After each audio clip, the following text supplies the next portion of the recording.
మిత్రమా, ఇందాక నన్ను ఒక ఆయనొచ్చి కలిసాడు.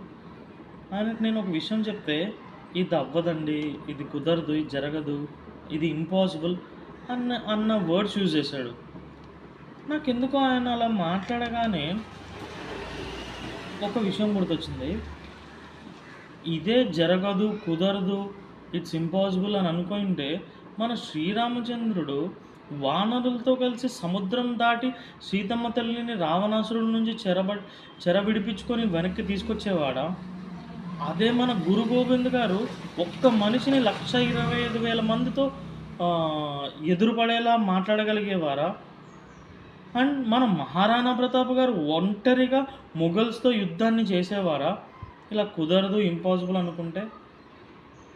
అండ్ నేను నమ్మేదేంటంటే, హ్మ్, మనం బ్లైండ్‌గా మన శ్రీకృష్ణుడు చెప్పిన